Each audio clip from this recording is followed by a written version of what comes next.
Alright, now you've seen the well L96 together when you take a look at our firing report, but this is how you're going to see it when you first open the box. It comes in several pieces. You've got the plastic or polymer frame, whichever you prefer to call it. You've got the barrel, trigger, and bolt assembly, and of course the hop-up, which we'll get to in a minute. The sight, or the scope rather, the sling, the bipod, and of course the magazine. Now, the only tools that you're going to need are right here. These two Allen wrenches are included, and it wouldn't hurt to have a flathead screwdriver handy as well. It's not terribly difficult to put this together, and bear in mind that all the screws that you need are actually included already in the frame. You'll notice there are two screw holes, and those Allen screws are already preset in there to lock in to the bolt, trigger, barrel assembly at critical points. Okay, now let's put this together. Everything fits together very nicely, but be gentle all the same. Everything seats pretty well. You really don't have to do anything in terms of pushing or pulling or fitting something.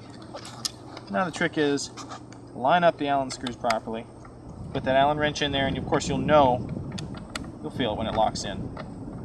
My recommendation is don't clamp it down all the way until you've got both of the screws set into the barrel assembly. You don't want to cause torquing or any sort of undue wear and tear on the gun at this early stage. So just zap that in there. There's really only one way to put the screw in, so you shouldn't have any trouble with it. Again, just give it a little bit of pressure, kind of go back and forth on it, torquing it down evenly as you go, kind of like changing a tire. Never want to crank all of the lug nuts down without going in the proper order. Alright, so once that's tightened, you're really not going to have to worry about that again. And this Allen wrench will only really come into play for one other adjustment, and I'll get to that in just a few minutes. But now you can see it looks basically the way it's going to look from now on. You have to attach the scope and the bipod, of course the sling if you want, put in the magazine, and you can adjust the cheek plate. That's where that Allen wrench comes in. But we'll set this up first. So first, because it's the easiest, we're going to put on the bipod. This is a very simple attachment. You just take shaft of the bipod, push it in until it clicks. That's it. If for some reason you wanted to take off the bipod, you would just push downward, or rather into the frame on this little release. It doesn't have a lot of play. It can't be more than 1/4 of an inch, and it just pops right off. Going in, like we said earlier, it's very easy. So we're going to set this up. Now, as we mentioned in the firing report, the bipod feet release mechanisms are a little tricky. These tabs, first of all, they have to be screwed in almost all the way in order to work, and they're actually going to be pushing this way, towards the foot. So you're going to just push down on that tab, and then pop it in. It locks in pretty well.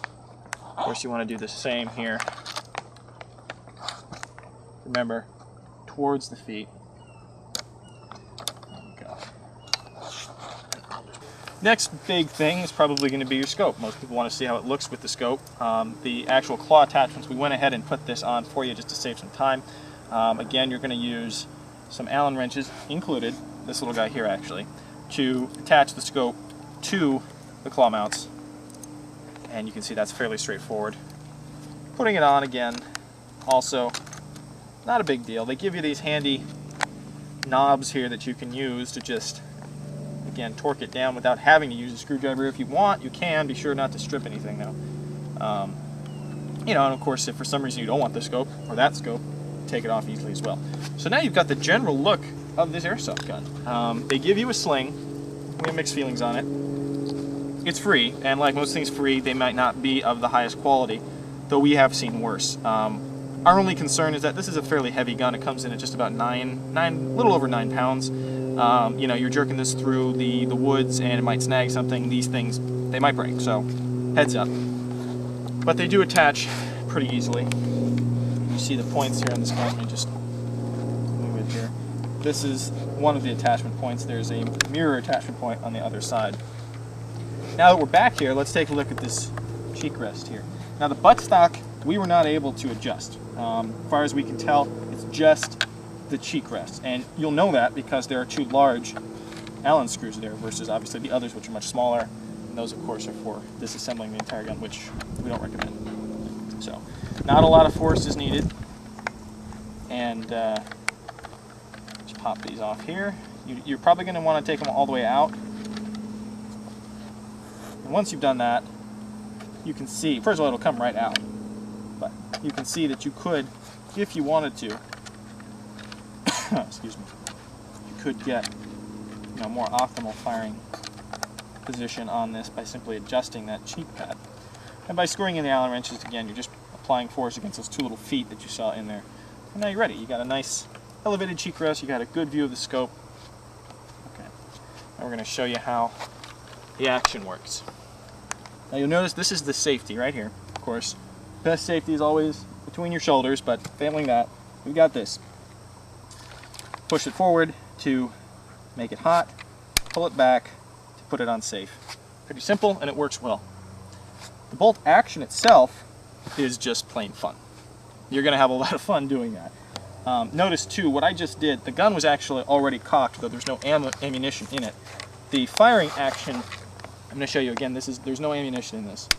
Oops. Again, when shooting, make sure the safety's off. So, I'm going to show you the actual force required. Going up, piece of cake. Coming back, you're going to want to brace the butt of the gun against your shoulder pretty well. That's the easiest way of doing things. Just pull it on back. You'll hear the click. Push it back. Again, piece of cake. Be careful, of course, because if you do what I did the first time, that, with the magazine and ammo in the clip, you're going to double feed. So, as far as we can tell, it won't destroy the barrel, but just generally not a good thing to do, plus accuracy and velocity would be off. So getting the magazine in, let's take a look at this. I'm going to show you the magazine well, get the sling out of the way. This is what it looks like, and you can see in here 2 points of interest. You've got the BB feeding portion there, which is that silver sort of circle right there, and just above it, probably kind of hard to see, actually, I'm sorry, no, it's actually forward of the lever, forward towards the barrel of the lever. That's where your hop-up adjustment is. You're going to need an Allen wrench for it. So this means it's not going to be the easiest thing to do, especially when you're taking fire. But the Allen wrench is supplied. You just pop it in here. It's pretty simple too. They show you. It's, again, well, getting it in there is not the simple part, but once you've got it in there, it's left, as they say, for normal, or right, clockwise, for more hop-up. So you get the idea there. The magazine fits in pretty well, but this is an important aspect of this review. You need to hear the positive click. If you don't hear that, and the magazine can stay in there without that, your BBs will not fire either very accurately or very far, and in some cases might just roll out the barrel. So if you see that, make sure your magazine is seated properly. Alright, again, shooting, pretty easy to do. Remember, we are in live fire mode, so of course always use common sense and safety. Now right there, remember, we had already cocked it before loading the gun, which meant that the force required on the bolt was virtually negligible. We were just moving the bolt back and forth. But we did cycle a BB in, and it is ready to fire at this point. And you'll see, if you take a look at our firing report, you'll see that it's somewhat hit or miss with the accuracy. It's not a nail driver all the time, but sometimes you're going to get some great hits, and you're going to amaze yourself. All in all, we have a lot of fun with this gun. It cost us 130 bucks. We got it from airsplat.com, and we're impressed. We think it's worth the money. If you want a good bolt-action sniper rifle with a lot of accessories and a fairly high metal count, by the way. This is all metal here, metal bipod, metal trigger assembly, scope of course is metal. Frame is plastic though. If you want a good, reasonably qualitative sniper rifle at a good price with a lot of accessories, go ahead, spend the money. It's, in our eyes, worth it. Just remember, have fun, but be safe doing it.